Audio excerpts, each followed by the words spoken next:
Hello everyone. Welcome back to STS. 사이언스, 테크놀로지, 이코노미, 스트래티지 등을 고민하는 곳입니다. Veritas lux mea, 이것은 라틴어이죠. 영어로는 The truth is my light 이런 거고, 한국어로는 진리는 나의 빛이다 이렇습니다. 진리를 추구를 해야 하는데 그 진리가 어디에 있는지, 그 진리가 무엇인지 이거 알기 힘들죠. 그래서 그 실천적 기준으로 진리는 상식에서 멀지 않은 곳에 있다 이겁니다. 그래서 공정하게 상식에 부합하게 살면 그건 대략 진리에 가까울 거다. 이렇게 정리가 저는 이렇게 정리를 하고 있습니다. 있어요. 그래서 이제 합리적인 그 상식을 기준으로 해서 현재 뜨겁게 논쟁 중인 정진석 의원의 고 노무현 전 대통령에 대한 사자 명예훼손 등 그 사건에서 이게 도대체 1심에서 징역 6월 실형 선고한 요 사건 요 매우 이상한데 요거 한번 저도 논쟁이 뜨거우니까 저도 한번 논쟁에 발을 한번 담궈 보겠습니다. 사자 명예훼손죄는 허위사실 즉 가짜뉴스 퍼뜨려서 죽은 사람의 사회적 평판 저하시키지 말라 이런 금지 명령입니다. 따라서 진실한 사실을 퍼뜨리는 것은 금지가 되지 않습니다. 그것은 자유의 영역에 속합니다.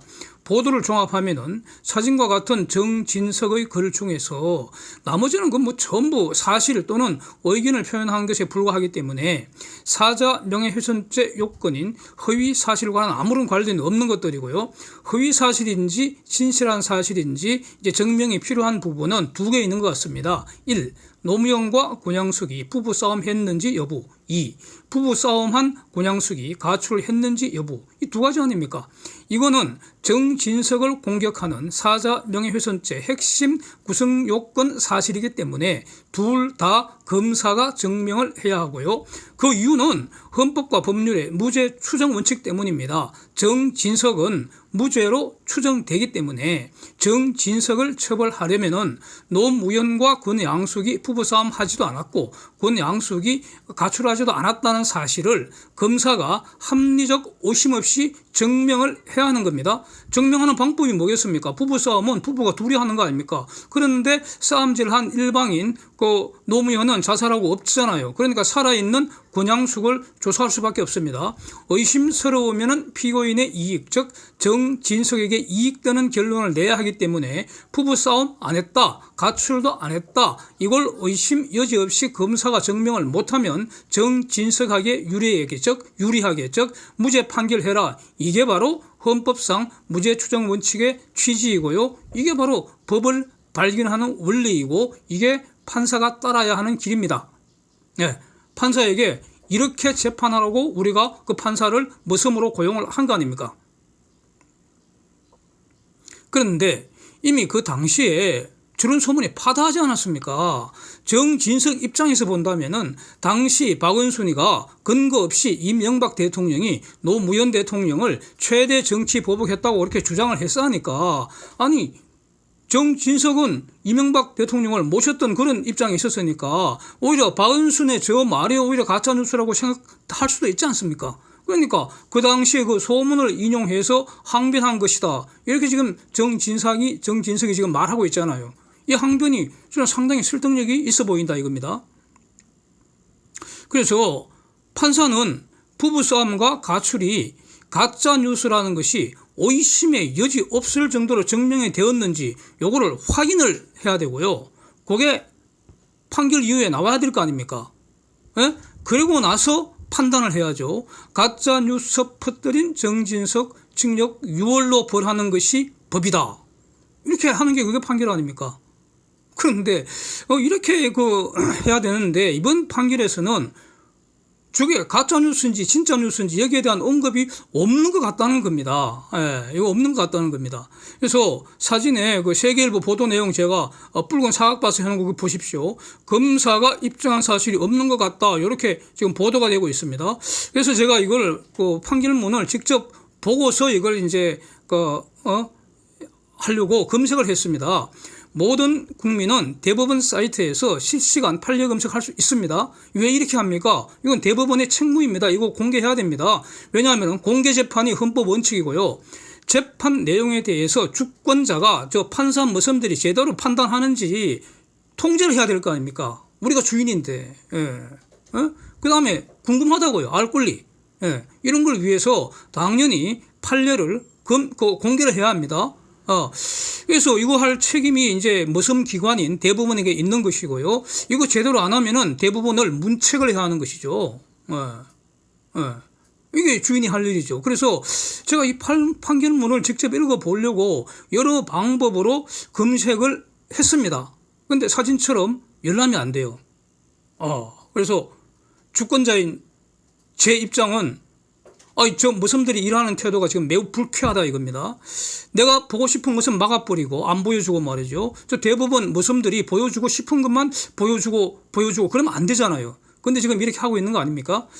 그래서 검사가 제대로 증명도 안 했는데도 판결을 했다면 와 이거 만약에 그러니까 검사가 제대로 가짜 뉴스인지 진짜 뉴스인지 수사도 안 하고 기소를 해버렸고 판사는 그걸 제대로 확인도 안 하고 만약에 판결을 했다면 이거 정말 기가 막히는 도저히 용납할 수 없는 판결 아닙니까? 이런 게 바로 재판 독재 아닙니까? 예? 과연 검사가 권양숙을 조사한 사실은 있는지 이제는 이것까지도 의심이 든다 이겁니다. 그래서 이런 거는 뭐 재판 기록 확인하면 바로 드러날 거 아니겠습니까? 조사한 사실이 있다면 조서에 남아있을 거 아닙니까? 예. 그래서 문재인 시절의 그 수사검사하고 지금의 재판 전부 다 매우 심각하게 불공정하고 몰상식하게 진행된 거 아닌가 이런 의심이 아주 강하게 든다는 겁니다. 법치주의가 심각하게 지금 부서지고 있는 거 아니냐 이런 겁니다. 여기서 관련 논점으로 말이죠. 제가 항상 그 문제라고 느끼고 있는 거 저는 그 노무현 정신이 도대체 뭔지를 모르겠습니다. 예. 저는 노무현 개인에 대해서 그분의 이거 사람 개인에 대해서는 아무런 감정이 없습니다. 중립입니다, 중립. 예. 그러니까 당연히 저는 존경하지 않습니다, 노무현 대통령. 예. 예? 그렇다고 특별히 이렇게 욕하고 그러지도 않습니다. 예. 예? 하여튼, 그래서 노무현 정신이 뭔지 그건 매우 저는 의문이고요. 그 내용이 뭔 실체가 있는지는 모르겠다 이겁니다. 그냥 정치적 이익을 위해서 노무현 정신을 갖다 쓰는 거 아닌가 이런 생각도 많이 가지고 있고요, 기본적으로. 그런데 중요한 건 이거 아닙니까? 당시 노무현 권양숙 그 아들까지 뇌물죄 공범으로 수사하는 것이 맞잖아요, 그게. 예? 그 수사해야 되잖아요. 박연차 돈을 권양숙과 아들이 받은 거는 이거는 팩트인 것 같고요. 이것을 문제는 이제 노무현은 처음부터 몰랐는지 나중에 알고도 묵인했는지 아니면 처음부터 그걸 알았는지 이 셋 중에 하나일 텐데 이거 수사를 해서 실체적 진실을 밝혀야 하는 거 아닙니까? 예? 전 이거 지금도 궁금합니다. 예, 알고 싶다고요, 지금도. 근데 수사 도중에 이제 노무현이 자살을 했다면은 그러면 노무현에 대해서는 공소권 없음으로 종결 하는 거는 맞고요. 왜냐하면은 왜 그렇습니까? 죽은 사람한테 질문을 할 수가 없잖아요. 그러니까 공소권 없음으로 종결하는 게 맞는데 그런데 그래서 여기서 아주 중대한 범죄자가 그 범죄에서 확실하게 영원히 도주하는 방법이 뭡니까? 그게 바로 자살입니다. 자살은 도주의 한 방법입니다. 그래서 범죄 혐의가 중대한 피의자는 도주 우려가 높다, 도망갈 염려 크다, 즉 자살할 가능성이 높다 이런 겁니다. 그래서 안전을 위해서라도 구속해야 한다는 겁니다. 예? 예? 범죄 혐의가 중대하면은 구속 필요성 요건이 충족된다 이런 거 아닙니까? 그래서 당시에 만약에 고 노무현 전 대통령 그때 불구속 수사할 게 아니라 안전하게 구속 수사해서 깜빵으로 모셨더라면은 그러면 지금 아직도 살아 계실 거 아닙니까? 예? 그래서 이런 거는 지금도 마찬가지라는 겁니다. 지금 중대범죄 피의자들 자살해서 영원히 완벽하게 도주하기 전에 모조리 빨리 안전한 깜빵으로 모셔야 되는 거 아니냐 이런 뜻입니다. 자살한 그 노무현은 공소권 없다 해서 종결을 한다 하더라도 살아있는 공범 권양숙과 그 아들에 대한 뇌물죄 수사 그거 계속해야 되는 거 아닙니까? 그래서 죄가 증명되면은 그러면 처단하고 뇌물죄로 훔친 돈 모조리 국고 환수하는 거 이게 상식 아닙니까? 이게 공정한 거 아닙니까? 왜 권양숙과 그 아들 사건은 덮어버리고 뭉갠 건지 저는 지금도 이거 매우 불만스럽습니다. 예. 그래서 그 당시 그 수사검사 직무유기한 거 아니냐 직권남용죄로 지금에도 처단했으면 좋겠고요. 예. 지금이라도 수사 재개해야 되는 거 아니냐 저는 이런 개인 의견을 갖고 있습니다. 이게 바로 법의 집이 아닙니까? 만약에 공소시효가 지났다면 그러면 이 사건 공소시효 연장하는 특별법 만들 수도 있잖아요. 예? 그래서 수사를 재개하자는 겁니다. 과거에 이런 사례가 있지 않습니까? 예? 그 전두환 전 대통령 처단한 그 역사적 선례가 있지 않습니까? 예? 그러니까 지금도 가능하겠죠. 뭐 선례가 있는데 뭐. 예. 그래서 지금이라도 중단된 수사 절차 진행해라. 죄가 증명되면 처단하고 돈 환수해야 하는 거 아니냐. 이게 바로 공정과 상식에 부합하는 거 아니냐. 이게 법치주의 아니냐 이겁니다. 자, 이와 비슷한 사건이 지난 대선 기간 중에 당시 대선 후보였던 이재명의 처 김혜경이가 밤중에 119에 이제 긴급 실려간 그 사건이 있었는데 당시 그 가세연이 부부싸움 하다가 이재명이 구타한 것일 수도 있겠다 뭐 이런 취지로 보도한 게 이제 명예훼손으로 고소됐잖아요. 그래서 이게 1심 재판 진행 중인 모양입니다. 예. 근데 이 경우에도 똑같잖아요. 구조는 부부싸움 했는지 여부, 이재명이 처인 김혜경을 구타했는지 여부, 이걸 누가 증명을 해야 하느냐. 예. 부부싸움도 없었고 구타한 사실도 없었다. 즉 가세연 보도는 가짜뉴스라는 것을 검사가 전부 증명을 해야 한다는 겁니다. 합리적 의심 없을 정도로. 그런데 이거 증명하는 방법은 뭡니까? 당사자를 불러서 질문하는 것이 기본 중에 기본이 아닙니까? 근데 이거 안 한 것 같다. 이렇게 지금 알려지고 있다는 겁니다. 와, 이것도 엄청난 사건이잖아. 그런데도 기소가 됐다는 겁니다. 이렇게 해서는 안 되는 거죠. 그래서 이제 판사가 재판 중에 가만히 보니까 가세연 보도가 허위인지 진실인지 확인할 방법이 없다 이겁니다. 예. 그래서 일단 김혜경을 정인 소환해서 판사가 질문한다는 거 아닙니까? 아니, 판사가 무슨 질문을 뭐 하겠습니까? 딱 기본적으로 두 개 아니겠습니까? 질문 1번. 그날 이재명과 부부싸움 했습니까? 이렇게 질문하겠죠. 질문 2. 그날 밤 남편 이재명이 정인을 때렸습니까? 이렇게 물을 거 아닙니까? 예? 그래서 정인의 이런 경우에 그 답변하는 방법은 딱 4개뿐입니다. 긍정하거나 부정하거나 침묵하거나 부지라는 거는 그거는 나하고 상관없는 일이니까 제가 알 수 없는 겁니다. 그래서 나는 모릅니다. 이게 바로 부지라는 것이거든요. 그런데 김혜경은 자기가 그 부부싸움 당사자로 지금 그 지목이 되어 있기 때문에 자기가 경험한 사실이기 때문에 답은 딱 둘 중에 하나뿐이죠. yes 또는 no 둘 중 하나입니다. 예, 침묵하면 자백이 되는 것이고요. 여기서 나는 모르겠다. 이게 내가 알 수 있는 일이 아니다. 이렇게 부지 답변하는 건 논리적으로 불가능하잖아요. 그러니까 이제 질문을 하게 되는데 문제는 이제 그 문재인 당시 그 검사가 할 일 제대로 안 하고 수사 제대로 안 하고 기소했으면 그건 수사권 남용이죠. 이건 직권 남용죄 아닙니까? 이거 별도로 저는 문제 삼용할 것으로 보고요. 하여튼 핵심 사항에 대해서 수사가 안 된 것 같으니까 즉 판단할 자료가 없으니까 허위인지 진실인지 그래서 그대로 판단할 수 없기 때문에 재판 중에 판사가 질문을 하겠다. 이렇게 저는 이제 이해가 되거든요. 그렇지 않습니까? 그래서 저는 이런 판사님들은 정말 이거 존중해야 되는 거 아니냐. 훌륭한 분 아니냐. 그야말로 착하고 충성된 모습 아니냐. 이런 것들은 아주 정중하게 잘 모셔야 되는 거 아니냐. 저는 이런 생각입니다. 고맙죠, 이 판사님. 예. 이런 게 바로 법을 발견하는 제대로 된 절차, 적법 절차 아닙니까? 만약에 김혜경이 증언 거부하면은 그러면 공소 사실에 대한 증명 없는 경우 아닙니까? 그러면 의심스러우면 피고인에게 유리하게 즉 가세연에게 무죄 선고하는 게 그게 정의라는 겁니다. 김혜경이 선서하고 나서 거짓말하면은 위정죄 추가 처단하는 것은 별개의 문제가 되고요. 판사가 김혜경 말에 구속되는 건 아니죠. 예? 기타 모든 사정 모조리 다 참작해서 이제 판단하게 되지 않겠습니까? 예. 김혜경의 말이 정말일 수도 있고 거짓말일 수도 있고요. 그래서 김혜경의 입에서 나오는 말에만 의존하는 것도 아니라는 겁니다. 이렇게 저는 그 이해를 하고 있습니다. 이렇게 이제 재판을 진행하는 것이 맞는데 이런 적법 절차가 정진석의 재판 절차에서 지켜졌는지 이게 지금 매우 의심이 든다 이런 겁니다. 예. 이런 것까지도 일반 국민인 제가 이렇게 의심하게 되는 이런 상황, 이런 현재의 대한민국 사법부 현실에 대해서 완전히 이거 슬픈 생각이 든다 이겁니다. 도대체 저 사법부를 믿을 수가 없는 거 아닙니까? 네? 이제 일반론으로 돌아가서요. 프랑스 대혁명, 미국의 독립선언 이후에 현대 문명 국가에서 사람들은 누구 지배를 받는가? 예. 예? 과거에는 프랑스 대혁명 이전에는 사람의 지배를 받았잖아요. 조선시대에는 왕의 지배를 받았잖아요. 그 사람의 지배를 받은 거 아닙니까? 예? 그러나 지금은 현재 대한민국은 오직 법의 지배만을 받는다는 것이죠. 법의 지배를 받아야 합니다. 사람의 지배를 받는 것이 아니라 법의 지배를 받는 것. 이게 바로 법치주의 핵심 아닙니까? 누구나, 즉 모든 사람이 언제나 법의 지배를 받아야 합니다. 그런데 구체적 사건에서 이것이 법이다라고 법을 발견을 해서 법을 선언하는 일을 하는 모습이 그게 바로 판사 아닙니까?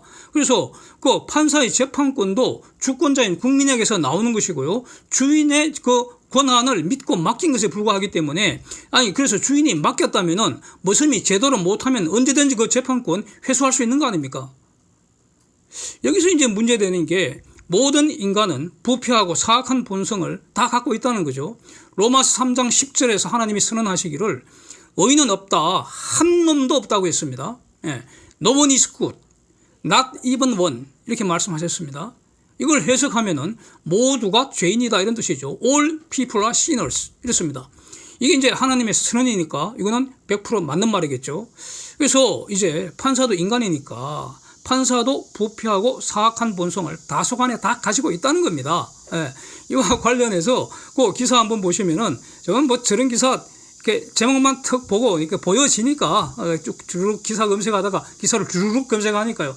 제목이 보여지니까 그냥 지나가 버립니다. 관심 없는데 이 영상을 뭐 이런 영상을 저는 만들고 싶지 않은데 같은 만들게 돼서 이게 이제 떠올라서 검색을 해서 이제 정리를 해봤는데 최근이죠. 최근 바로 뭐 한 달도 안 됐죠. 지방법원 그 판사 하나가 서울에 출장 온 기회에 그 오후 4시경이라니까 그 동료들은 한창 근무할 시간 아닙니까? 서울 강남 호텔에서 성매수하다가 현행범으로 경찰한테 체포됐다는 거죠. 그래서 그 기사 보면은 30대 여성 강남 호텔 시장 가격 15만 원 뭐 이 정도 하나 봅니다. 그리고 기사 나와 있습니다. 그래서 이 판사나 검사들 중에도 별의별 인간들이 다 있기 때문에 법을 발견하는 원리를 무시하고 지 멋대로 지 꼴리는 대로 법을 선언해버리면은 그러면 우리는 법의 지배를 받는 것이 아니라 판사라는 모섬, 그 부패하고 사악한 모섬의 재판 독재에 지배를 당할 수도 있잖아요. 와, 이거 끔찍하지 않습니까? 이거 군사 독재보다도 더 끔찍합니다. 이거 군사 독재와 판사 독재가 다를 게 뭐가 있습니까? 와. 그래서 하나님이 모섬을 부리는 방식에서 지혜를 얻을 수 있다고 봅니다. 작은 일에 착하고 충성된 종은 칭찬 많이 해줘. 칭찬을 더 많이 하고요. 상도 아주 두둑하게 주고요. 이제 더 큰 일을 맡기죠. 그러나 악하고 무능하고 게으른 종은 어떻게 했습니까? 요거의 십자표를 날려버리고요. 도끼로 팍 찍어내서 불타는 지옥불에 그냥 뒤도 안 돌아보고 그냥 던져버리죠. 이게 하나님의 방식 아닙니까? 모섬을 부리는 하나님의 방식입니다. 그래서 주인이 행동하지 않으면 무능하고 사악한 그 판사 종년들, 판사 종놈에게 지배당하게 될 수도 있다는 겁니다. 이건 막아야 하지 않겠습니까? 이건 막는 유일한 길은 하라는 재판 안 하고 재판 깽판 치는 그 부패하고 사악한 판사 모섬들 모조리 처단, 예배 없이 처단, 특별히 가혹하게 처단해야 한다고 봅니다. 이거 탄핵으로 파면하고요. 사표 수리할 게 아니라 탄핵 파면하고요. 그 후 직권남용죄, 그 재판권 남용하는 것도 직권남용죄니까 직권남용죄로 처단해버리고요. 이런 경우에는 법정 특별 최고형으로 처단해야 되지 않겠나. 그리고 깜빵에서 노역질 시킬 때도 아주 가장 빡시게 시켜버리고요. 변호사 자격 영구히 박탈시켜야 할 거 아니냐. 이런 의견입니다. 재판정에서 깽판치는 그 변호사들도 동일하다고 봅니다. 울산 부정선거 재판 왜 질질 하염없이 끌고 뭉갭니까? 조국 재판 왜 아직도 질질 끌고 뭉갭니까? 최강욱 재판 왜 질질 하염없이 끌고 뭉갭니까? 선거법 재판은 1심 뭘 6개월 내에 끝내라고 완전히 강행 규정입니다. 이건 아무리 기본 상식적으로 보면 강행 규정입니다. 반드시 지켜야 하는 것이 강행 규정입니다. 안 지키면 그 불법이 되는 게 그게 강행 규정입니다. 반드시 6개월 내에 1심 끝내라고 명백하게 준엄하게 주권자가 판사 모섬들에게 명령을 내렸는데 그래서 안 지키면은 불법이 되는데 이건 명백합니다. 이거. 그런데도 불구하고 이 판사 모섬들이 말이죠. 간도 크게 훈시 규정이라고 저거 멋대로 해석을 해버려 갖고 강행 규정을 사문화시킨 거 아닙니까?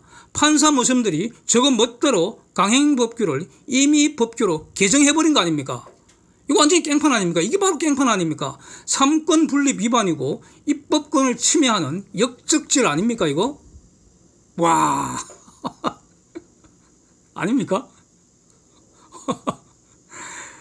이재명의 선거법 재판 하임없이 지금 질질 끌고 말이죠. 그러니까 지금 온갖 궤변을 계속 지금 들어야 되잖아. 스트레스 엄청 자꾸 받잖아. 궤변을 들을 때마다. 2주에 한 번씩 재판할 게 아니라 1주에 2번 이상 재판해야 될 거 아니야. 6개월 강행 규정 지키기 위해서 혼신의 노력을 다하는 모습을 이 재판부가 보여줘야 하는데 지금 안 그렇잖아. 2주에 한 번씩 느릿느릿 도대체 뭐 하는 거야 이게. 화가 안 나십니까? 이런 거 보면 저렇게 게으르고 무능하고 사악한 판사 모습을 저 그냥 둬야겠습니까? 이거 전부 재판권 남용하는 악질 직권 남용죄 구성하는 거 아닙니까? 저는 이거 다 처단해야 한다고 봅니다. 그래야지 자유 대한민국이 바로 서고 주인들이 평안해질 거라고 봅니다. 그래서 저 판사 갑질을 검사가 수사를 해서 처단하기 위해서는 누군가가 먼저 고발을 해야 될 것 같습니다. 저거. 그래서 재판 깽판질하는 현직 그 판사 모섬들 걸리는 쪽쪽 모조리 고발하는 이거 재판 독재 처단 운동을 범국민 운동으로 벌여야 하는 거 아닌가 이런 게 지금 고민이 된다는 겁니다. 그 다음에 지금 제가 볼 때는 김태우 저분 복이 드문 의인이라고 저는 생각합니다. 전 강서구청장이었잖아요. 그래서 제가 볼 때는 저 김태우 저 사건은 기소해서도 안 되고요. 저 당연히 무죄로 보입니다. 근데 왜 그 김태우 사건은 왜 그렇게 번개같이 유죄 판결했냐 이겁니다. 그러니까 그 대법원이 아수라 대법원 된 거 아니야 이겁니다. 아수라 대법원에 판사 종놈들 모조리 엄중하게 처단해야 하는 거 아닌가? 이런 생각이 든다는 겁니다. 의인 김태우는 상을 줘야 되고요. 칭찬해야 되고요. 존경을 해야 한다고 봅니다. 대한민국 훈장으로 명예롭게 모셔야 한다. 그래야 되는 거지 형벌로 처단해서는 저는 안 된다고 봅니다. 그래서 무너진 정의를 세우라고 판사 종놈들이 지금 우리가 고용을 한 것인데 그래서 세금으로 편안하게 똥 싸라고 지금 다 먹여 살리는 거 아닙니까? 사무실도 아주 좋게 만들어줬고요. 부족한 게 뭐가 있습니까? 다 해줬는데 그런데 판사 종놈들이 정의를 무너뜨리면은 야 이거 다시 세우는 길이 바로 대통령의 사면복권 아닌가 싶습니다. 그래서 김태우를 8.15 특별 사면 복권하는 건 너무나 당연하고 이게 정의로운 것이라고 보고요. 그래서 판사 종놈들이 무너뜨린 그 정의를 바로 세운 윤석열 대통령께 저는 감사하겠습니다. 박수 아주 보내고요. 지지하겠습니다. 그리고 저는 국힘 당연히 김태우를 강서구청장 보궐선거 당연히 다시 공천해서 그 주권자들이 다시 선택하게 해야 한다. 이게 옳다고 봅니다. 안주이고 부패하고 사악한 세력들이 분명히 있습니다. 제가 볼 때는 자칭 민주화 운동파리, 민주화 운동 세력은 그건 허구라고 봅니다. 거짓말이라고 봅니다. 저는 이제 나이를 좀 들고 보니까 저도 젊은 시절에는 그 민주화 운동 세력들 참 이렇게 지지하고 응원하고 전폭 지지하고 그랬는데 지금 가만히 보니까 전부 다 그 가짜인 것 같습니다. 민주화 운동 세력은 없었습니다. 대한민국을 조국 건드화시키고 민주화도 시키고 한 세력은 오직 우파 산업화 세력밖에 없다고 봅니다. 그래서 자칭 민주화 운동파리 저거 본성은 토착 공산마귀 때 폐잔병들이라고 봅니다. 쟤네들하고 전면전을 벌여서 이겨야 합니다. 그래야지 자유대한민국이 바로 설 수 있다고 봅니다. 지금 그 너무 끔찍한 사건 연속으로 일어났는데 그 용어도 끔찍하기 때문에 약어를 쓰죠. 불임 사건이죠. 불임 사건. 신림역 분당 수연역의 불임 사건. 흉악 범죄 맞죠. 그래서 엄벌에 처하는데 저는 요즘 드는 생각이 저도 젊을 때는 사형 폐지하자는 입장이었는데 지금 드는 생각은 대한민국에 절실히 필요한 것 사형 집행 활성화해야 한다는 입장이고요. 그런데 저런 불임 사건으로 대한민국이 망하지는 않습니다.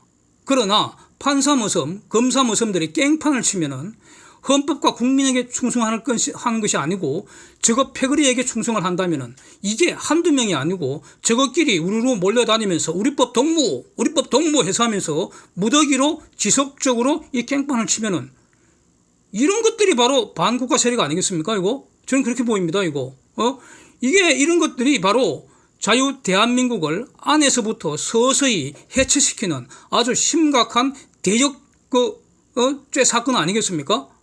예, 그래서 불임 사건보다도 더 흉악 범죄로 범죄 단체로 이거 다스려야 되는 거 아니냐 뭐 이런 의견입니다. 예. Thanks for watching. See you next.